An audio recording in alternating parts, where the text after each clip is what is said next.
encontramos en Primera de Crónicas, capítulo 29, y vamos a leer los versículos 1 al 9. Y la escritura dice así: el rey David le dijo a toda la asamblea: Dios ha escogido a mi hijo Salomón, pero una obra de esta magnitud, o para una obra de esta magnitud, todavía le falta experiencia. El palacio no es para un hombre, sino para Dios el Señor. Con mucho esfuerzo he hecho los preparativos para el templo de Dios.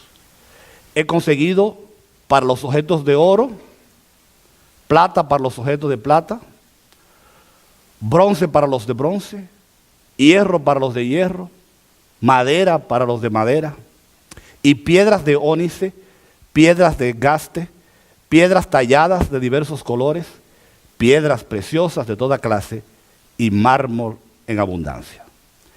Además, aparte de lo que ya he conseguido, por amor al templo de mi Dios, entrego para su templo todo el oro y la plata que poseo. 100,000 kilos de Ofir y 230,000 kilos de plata finísima para recubrir las paredes de los edificios. Para todos los objetos de oro y de plata y para toda clase de trabajo que hagan los orfebres.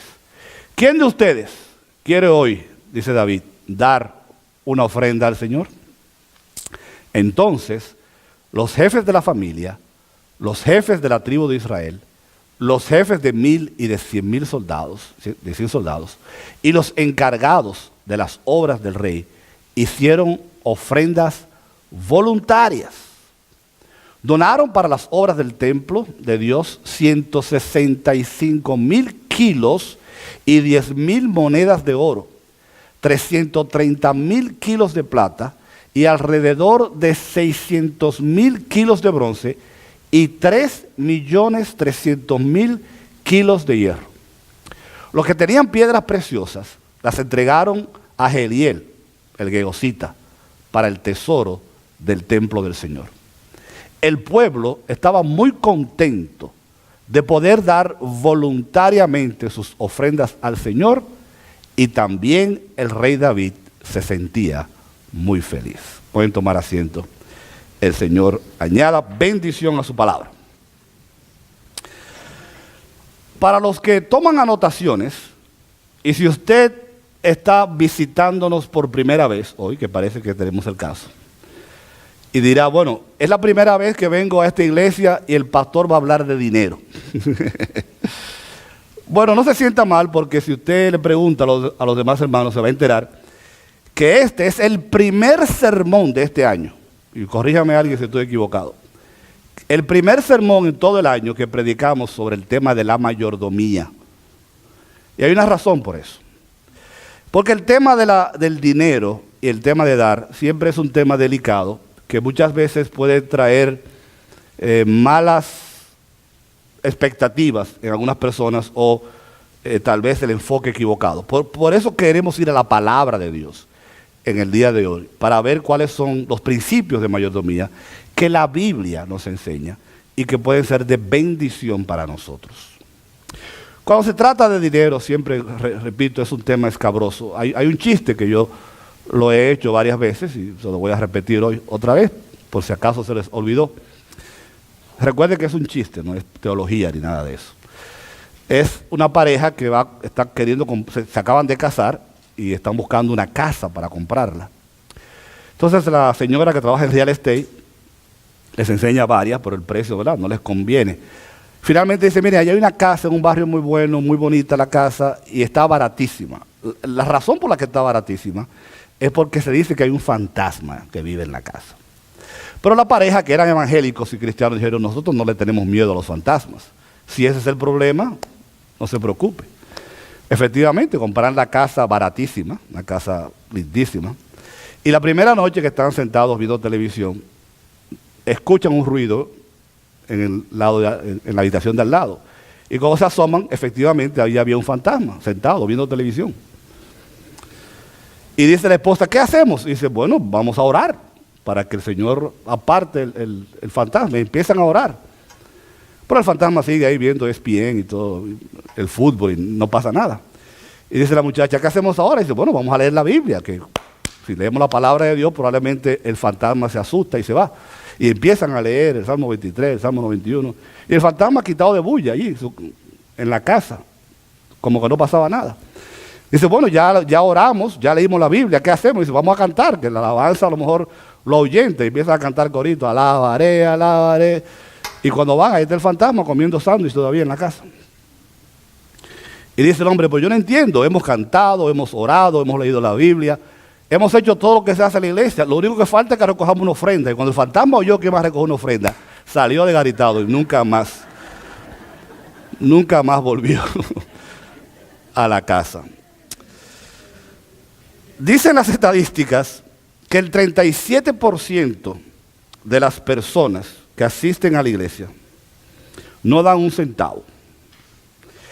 Que de ese grupo, a pesar de que no dan un centavo a la iglesia, el 33% de ellos están envueltos en algún tipo de gambling, juegos, ya sea juegos de azar, o lotería, o casinos. O sea que lo que no gastan en un sitio, lo gastan en otro. 43% de las familias norteamericanas, dicen las estadísticas, gastan más de lo que ganan. Usted no está en ese grupo, ¿verdad que no? Y la deuda de tarjeta de crédito, ustedes lo saben, porque hasta en los anuncios de la televisión lo ponen, es de 8 a 10 mil dólares por familia o por persona. Los Estados Unidos es una nación endeudada. Se cree que solamente el 6% de los cristianos nacidos de nuevo diezman fielmente en las iglesias, de acuerdo al último estudio que se hizo.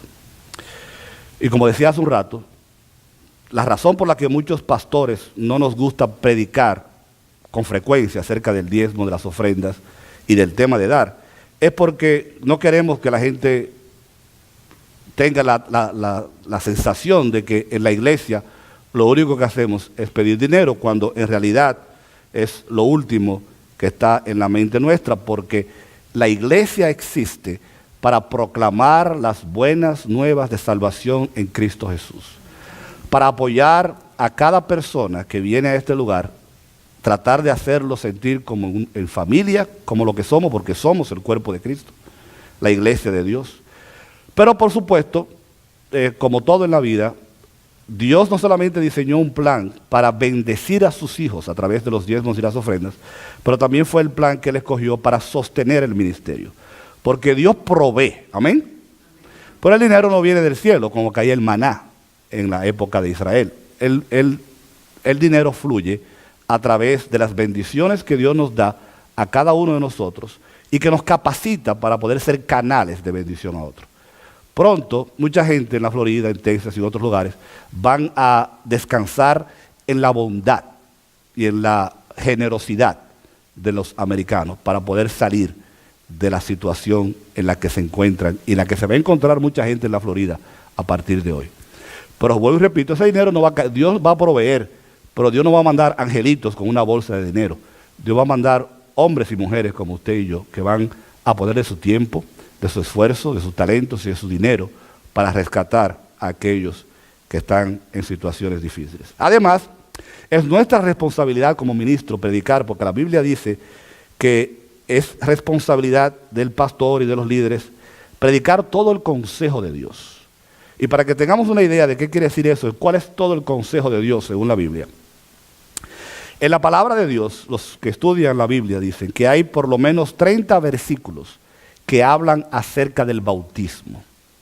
Hay unos 225 versículos en la Biblia que hablan acerca de la oración, pero hay 2300 versículos en la palabra de Dios que hablan acerca del dinero o de las posesiones materiales. Por lo tanto, si en la Biblia más de 2300 versículos, más que el cielo y el infierno y que la oración junta, si la Biblia habla sobre este tema, es porque probablemente para Dios es importante. Si para Dios es importante, tiene que ser importante para nosotros también. Amén.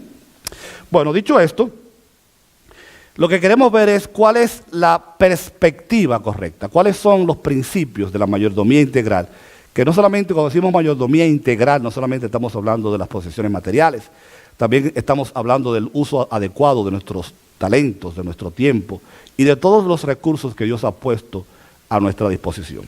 ¿Qué enseña la Biblia? ¿Qué principios? Y lo que hemos escogido es el pasaje en Primera de Crónicas, que para los que han estudiado la Biblia recuerdan que David, el sueño de David era construirle un templo a Dios, ¿se acuerdan? Ese iba a ser su legado para la humanidad. Pero David cometió un pecado muy fuerte, ustedes todos conocen la historia, cuando él se acuesta con Betsabé, manda a matar al esposo. Y dice la Biblia que por un solo pecado Dios le castiga, por así decirlo, a David para que no construyera el templo. Porque Dios es misericordioso, Dios perdona, pero las consecuencias de nuestros pecados muchas veces nos persiguen para toda la vida. De más está decir que es una muchacha que sale embarazada antes de casarse, Dios la perdona por haber cometido un pecado sexual, la familia la perdona, pero el niño queda, ¿verdad?, para el resto de la vida. Usted comete un crimen y cae preso, a lo mejor usted hace tiempo en la cárcel, la gente lo perdona, pero su récord criminal se queda allí. Los pecados tienen consecuencias.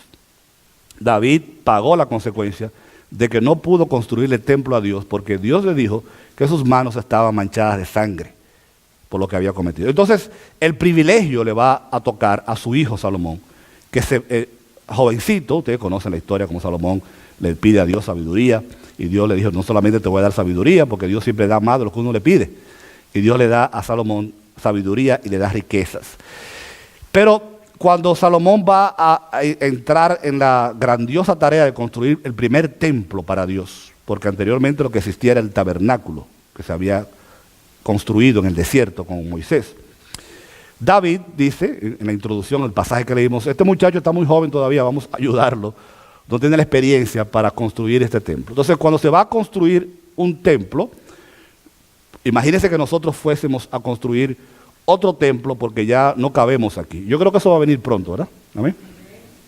Imagínense que pronto digamos, tenemos que construir un templo al lado porque ya este queda muy pequeño. ¿Qué se va a necesitar para construir ese templo? Materiales, ¿verdad? Hierro, cemento, madera. Y repito, Dios va a proveer para eso, pero el dinero no va a venir del cielo. La buena noticia es que el dinero lo tenemos nosotros para construir el templo y va a salir de nuestros bolsillos y de los bolsillos de aquellos que son fieles a Dios. Y va a haber que contratar arquitectos, ingenieros, materiales de construcción, etcétera, etcétera. Pues lo mismo sucedió en aquella época. Cuando es momento de construir el templo, David dice, hay que buscar los materiales y el primero que va a dar soy yo. Y usted ve en la lista de la cantidad de cosas que David regala, dona, ofrenda para la construcción del templo. Y le pide a la gente que voluntariamente traiga también lo que era necesario. Pues yo no quiero entrar en detalles, porque no tenemos mucho tiempo, ¿verdad?, para hablar de todo lo que sucedió aquel día. Pero probablemente lo más importante es esto.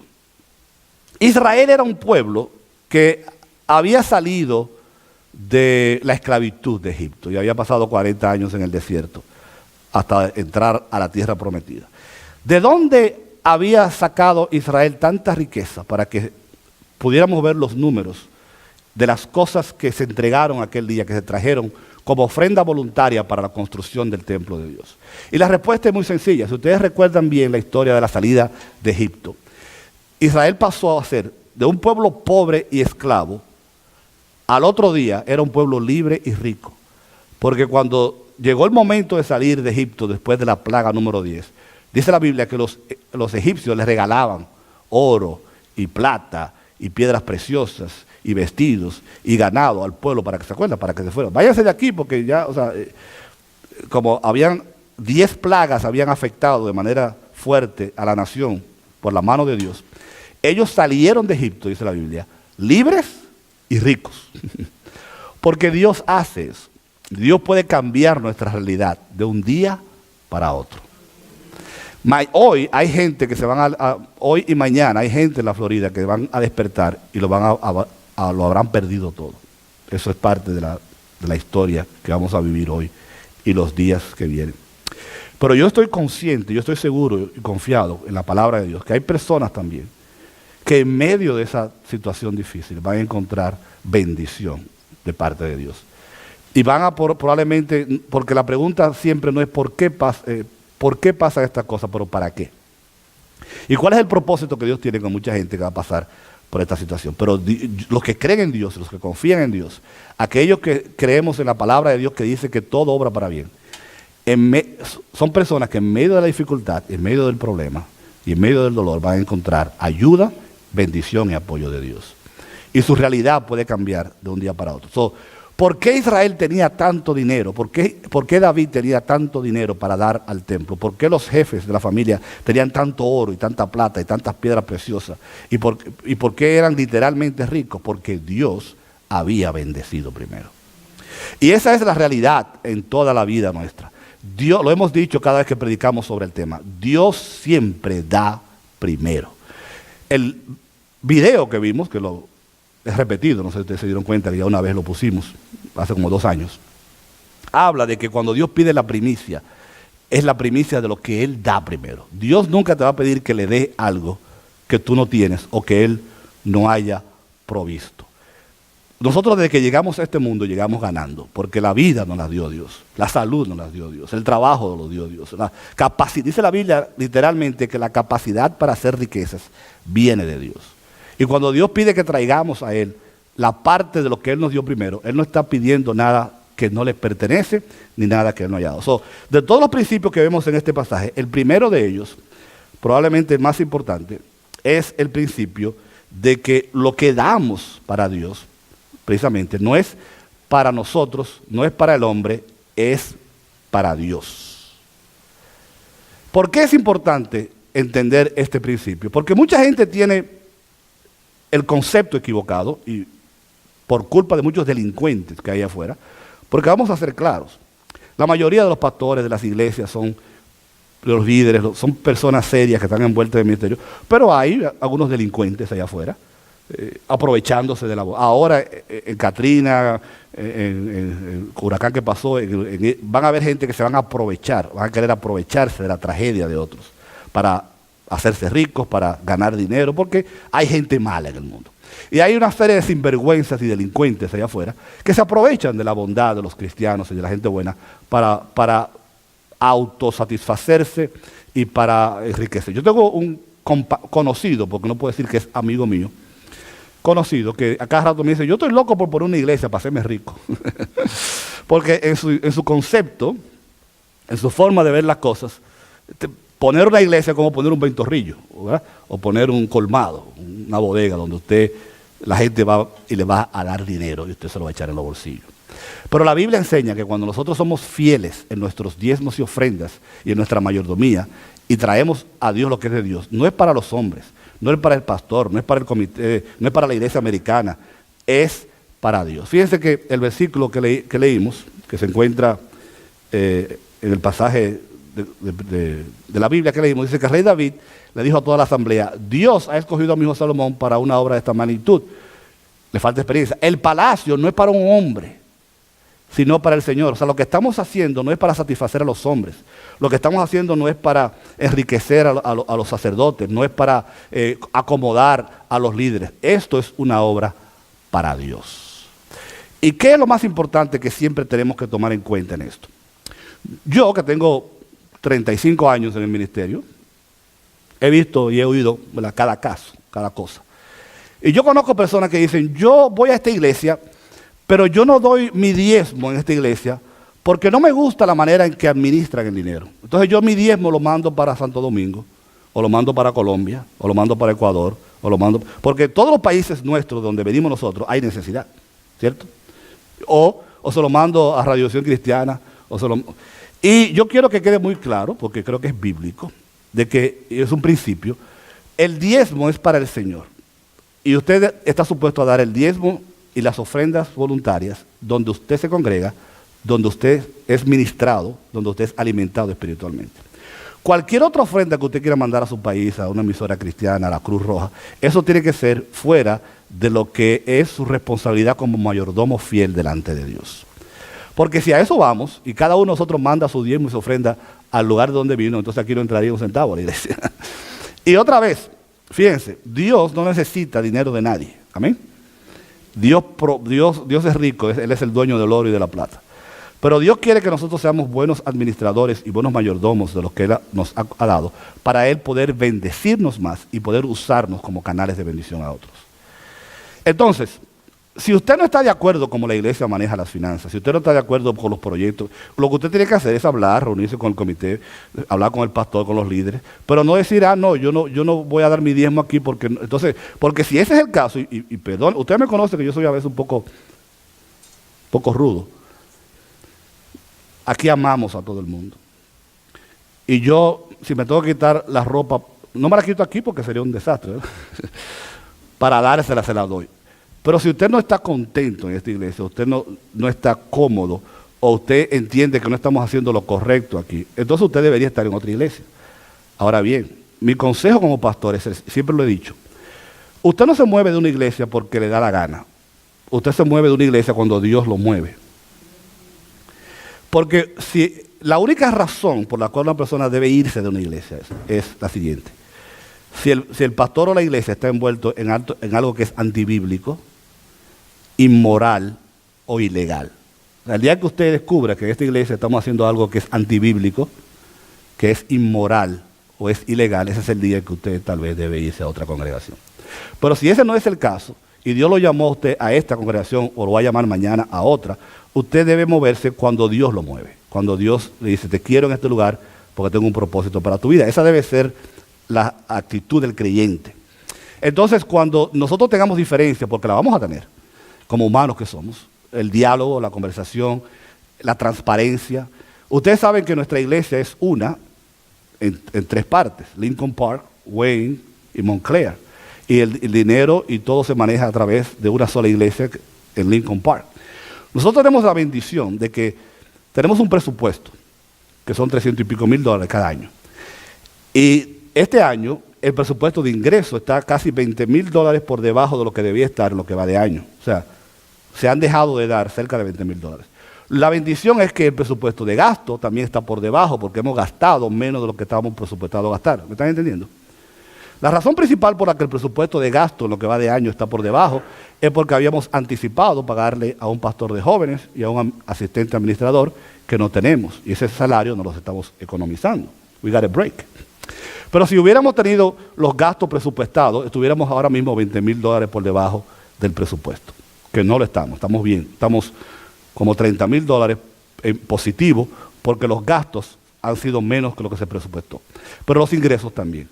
La bendición, y digo esto porque mucha gente no lo sabe, la bendición nuestra es que si mañana terminamos el año en negativo, como somos una iglesia grande compuesta por 3 iglesias, la iglesia americana, por así decirlo, va a cubrir el presupuesto sin ningún problema. Pero yo siempre he dicho, desde que llegué a esta iglesia hace 3 años que tengo aquí, Freddy, que nosotros no podemos pretender siempre ser una iglesia dependiendo de la iglesia americana. Nosotros tenemos que ser una iglesia donde paguemos nuestros propios gastos, con nuestros propios ingresos, y que podamos mañana no solamente cubrir nuestros propios gastos, sino ser de bendición a otras obras y a otros proyectos que podamos hacer como iglesia. Porque la Biblia dice que más bienaventurado es dar que recibir. ¿Cuántos de ustedes quieren ser más bienaventurados? Amén. En Colosenses capítulo 3, versículos 23, dice la Biblia, todo lo que hagan, háganlo de buena gana, como si estuvieran sirviendo al Señor y no a los hombres. Pues ya saben que en recompensa el Señor les dará la herencia. Porque ustedes sirven a Cristo, que es su verdadero Señor. Ustedes sirven a Cristo, el Señor. El único propósito, la única razón por la que nosotros somos obedientes, o por la que deberíamos ser obedientes y buenos mayordomos, no es para halagar a los hombres, no es porque estamos de acuerdo o no con lo que la gente hace, es porque sabemos que honramos el nombre de Dios con nuestra fidelidad. No es el pastor, no es la iglesia americana, no es el comité de finanzas el que puso leyes de que nosotros tenemos que traerle ofrendas a Dios. En 1 Corintios capítulo 16, versículo 2, la Biblia dice, el primer día de la semana, cada uno de ustedes, ¿quiénes están incluidos ahí? cada uno de ustedes aparte y guarde, dice Pablo, algún dinero conforme a sus ingresos para que no tenga necesidad de hacer colecta cuando yo vaya. La gracia llega a nuestras vidas cuando nosotros nos damos cuenta que nuestro dar a Dios es proporcional a lo que Él nos ha bendecido. Por eso siempre decimos que no se sorprenda, no se le llenen los ojos cuando usted ve una gente que hace un cheque de $10,000 para la iglesia, porque el que hace tal vez un cheque de 50, a lo mejor está dando más que aquel que hizo uno de 10,000, porque el dar es proporcional. Si yo hago un cheque de $10,000 para la iglesia, sería una gran cosa, pero si Bill Gates hace un cheque de $1 millón para la iglesia, él no está dando nada, porque a él le sobra el dinero. ¿Ustedes se acuerdan de la historia de la viuda, que la gente venía y daba cantidad grandísima de dinero? Y la gente decía, wow, la gente con los ojos así como 2 pesetas. Y Jesús le dice, no, la viejita que dio los 2 cheles, esa fue la que dio más, porque el dar es proporcional. En Eclesiastés capítulo 9, versículo 10 dice la Biblia, y todo lo que te venga a la mano a hacer, hazlo con empeño, porque en el sepulcro a donde vas, no hay trabajo, ni planes, ni conocimiento, ni sabiduría. No esperemos a morirnos para dejarle una herencia a la iglesia. No esperamos morirnos porque en el sepulcro no se puede hacer nada. Dios quiere que seamos sabios y fieles mayordomos en vida con lo que Él nos ha dado. El segundo punto es que cuando nosotros damos, lo hacemos por amor y no por obligación. Fíjense que cuando leímos el pasaje, en el versículo 3, dice la Biblia, además, aparte de lo que ya he conseguido, por amor al templo de mi Dios, entrego para su templo todo el oro y la plata que poseo. O sea, David está diciendo, la razón por la que yo estoy dando no es porque a mí me obligaron, o no es porque hay una ley que dice que yo estoy obligado a traerle nada a Dios. Yo lo estoy haciendo por amor al templo, por amor a construir algo que es para la honra y Dios. La Biblia dice que Dios ama. ¿Quiere decir eso que Dios no ama al dador alegre? Al dador que no es alegre. No, eso no es bíblico. Lo que pasa es que Dios está haciendo énfasis de que Dios se goza y se alegra y ama a aquel que da alegremente. El mejor ejemplo que yo puedo usar es, por ejemplo, damas. Cuando usted vaya a cumplir año, este año en Navidad, a usted le gustaría que su esposo le regalara esa cartera Prada que usted quiere, ¿verdad que sí? Yo estuve averiguando, una más o menos chiquita cuesta como $1,800, baratísima. Entonces su esposo llega en el aniversario, el día de Navidad, con esa cartera Prada, y le dice, mira mi amor, la cartera que te compré, me pasé el año entero ahorrando, y aquí te la traigo, y con ese entusiasmo y ese gozo, y usted se va a sentir bien, ¿verdad? Por eso. A diferencia de que si él viene con la cartera y dice, mira, esta es la cartera esa que tú querías, para que ya no me sigas saltando pidiéndome la cartera, te la traje, te la regalé. O sea, la actitud, ¿verdad? La manera en que nosotros damos el regalo hace una diferencia. Yo sé que usted la va a coger la cartera como quiera, se la dé de mala gana o no. ¿Verdad? Al final del día lo importante es que la trajo.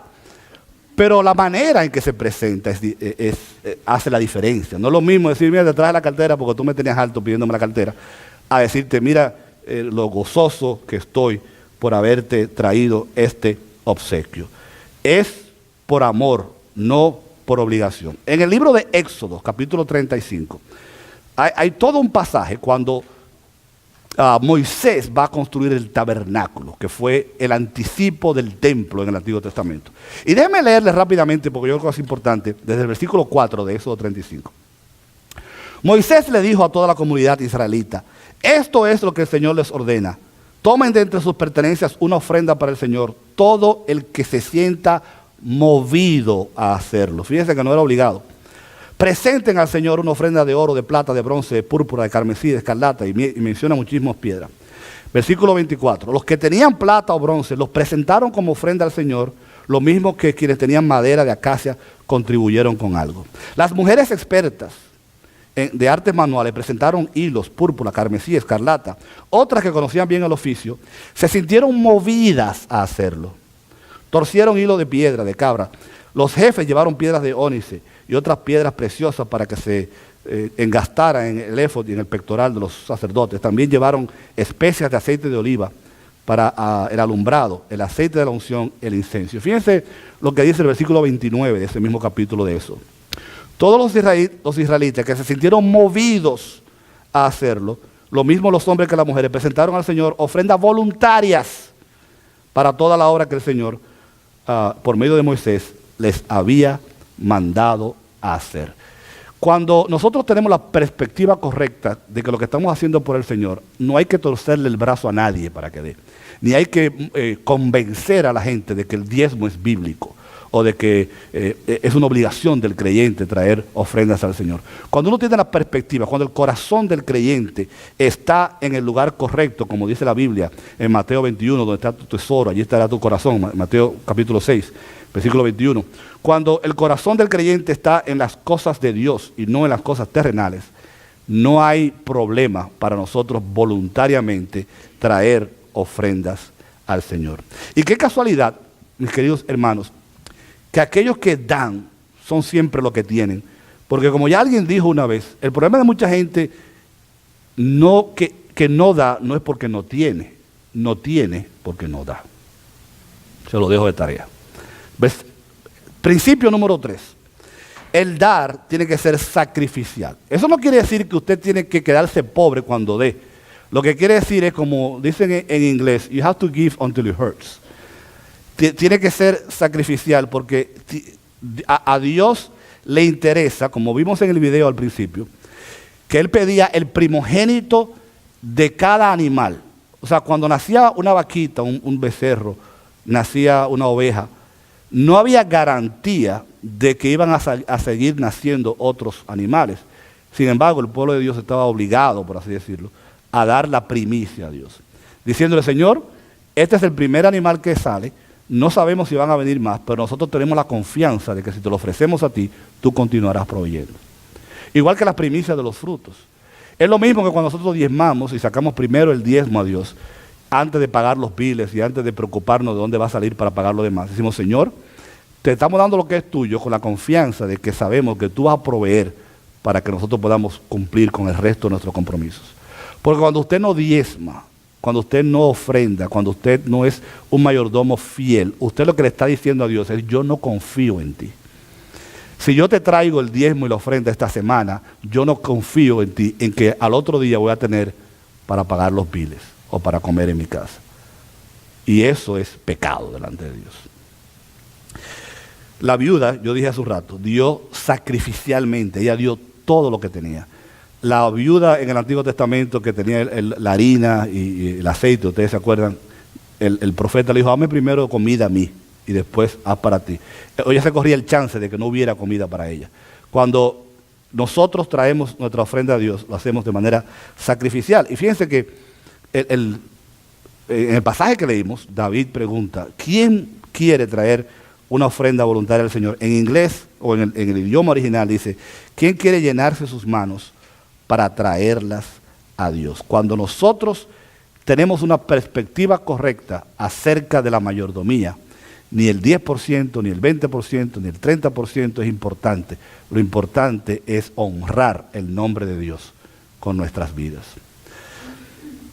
El principio número 4 es que cuando usted opera de esta manera, usted sirve de ejemplo a otros. Cuando David hace lo que hace, dice la Biblia, que después que él trajo todo lo que tenía y dio todo, empezaron la gente a seguir el ejemplo de él.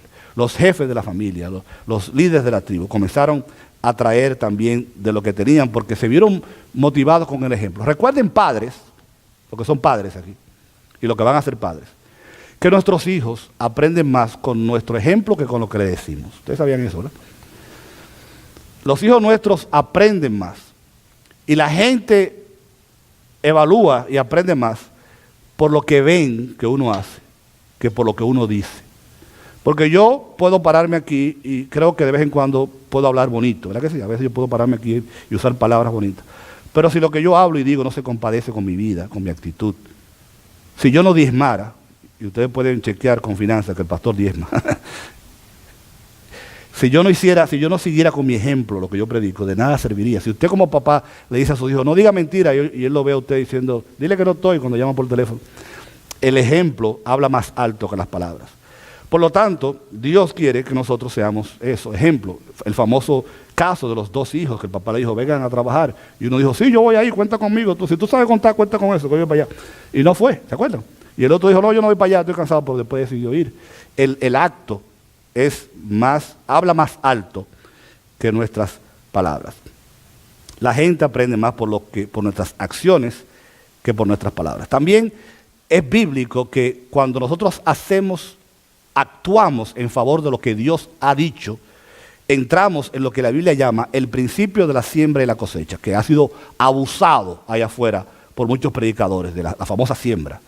Porque hay predicadores allá afuera de la televisión que te dicen, mándame $50 porque Dios te va a bendecir. No le mande nada, que es un delincuente. O sea, Dios no es ¿cómo se llama? Una persona que está haciendo negocios, de que si tú me mandas 10 pesos, yo te mando 20, nada de eso. Pero sí es el principio de la siembra y la cosecha es bíblico, porque lo dice en 2 de Corintios, capítulo 9, versículo 6. Recuerden esto, el que siembra escasamente cosechará. Y el que siembra en abundancia cosechará. Cada uno debe dar según lo que haya decidido en su corazón, no de mala gana, ni por obligación, porque Dios ama, la gripe que me tiene así. Dios ama al que da con alegría, dice la palabra de Dios. Ese es el principio de la siembra y la cosecha. Usted siembra una semilla, va a producir un fruto. Usted siembra 100 semillas y va a tener 100 árboles. Dios bendice en la proporción en que nosotros somos también de bendición. Y el principio número 5 es muy importante. El dar trae gozo, trae satisfacción. Por eso dice la Biblia que Dios ama al dador alegre. Y por eso dice la Biblia, en el pasaje que leímos, que David y el pueblo y todo el mundo estaban contentísimos. Ellos no llegaron aburridos y protestaron diciendo, mira, ahora tenemos que traer todo este oro y todo este dinero para la casa de Dios. Yo empezaba a guardarlo para retiro mío, compramos una casa en Punta Cana. Total, que mire, fíjese como ahora gente que tenía propiedades en el Caribe ya no va a tener nada. En este mundo no hay nada seguro, en este mundo no hay garantía de nada. Lo único que es garantizado es lo que uno pone en las manos de Dios. Y el ser obediente a Dios trae gozo, trae contentamiento, hay satisfacción cuando uno sabe que está haciendo la voluntad de Dios. Y como Dios es un Dios bueno, porque está establecido en la Biblia que Dios es bueno, Dios siempre va a bendecir más de lo que nosotros podemos bendecirlo a Él. Termino con esto, porque hay una historia de un famoso escritor llamado Stephen King, que es un tipo que escribe películas de terror. ¿Saben quién es Stephen King? Pero un autor que va a escribir sobre Stephen King dijo, a veces hace falta que nosotros entremos en alguna dificultad para que podamos apreciar las cosas materiales y ponerlas en su perspectiva correcta. A veces hace falta un evento duro en nuestra vida para poder valorizar lo que realmente es importante. Stephen King, famoso autor de películas de terror, una vez dio una conferencia en el 2001 en Vassar College y dijo lo siguiente. Recuerda, un hombre que es millonario, un hombre que dijo en esta ocasión lo siguiente: el dinero no puede resolver todos los problemas. Un día, él iba caminando, esto es él contando la historia, caminando por un camino cerca de su casa y un vehículo lo golpeó y lo tiró al lado del camino. Dice él, yo estaba herido, tirado en una cuneta, en un contén al lado del camino. Tenía una tarjeta Mastercard en mi bolsillo, pero cuando tú estás tirado en el piso con vidrio en el cabello, la gente no toma Mastercard. En ese día, yo comprendí una lección muy importante. Ese día yo entendí una lección importante. Vinimos desnudos y sin dinero, broke, a este mundo. Y puede ser que salgamos de este mundo bien vestidos en el ataúd, pero vamos a estar sin dinero. We're going to be broke. Y concluye él. Warren Buffett, que es uno de los grandes millonarios de este mundo, se va a ir de este mundo broke, sin dinero. Bill Gates, uno de los grandes millonarios de este mundo, he's going to go out broke. Se va a ir sin dinero. Tom Hanks, y menciona varios. Y Stephen King dice, yo voy a salir de este mundo sin un solo centavo. Estoy convencido de esto, de que la vida es un abrir y cerrar de ojos. Y él dice estas palabras a los estudiantes que se están graduando. Yo quiero que ustedes entiendan esto, que traten de hacer su vida un eterno dar a los demás. ¿Y por qué no? Todo lo que tú tienes es prestado. Todo lo que tú quieras conseguir, ese carro de lujo, esa mansión, ese fondo de retiro, nada de eso es real. Lo único que se queda es lo que tú das. El resto no es más que humo y espejo. Smoke and mirrors, dice él.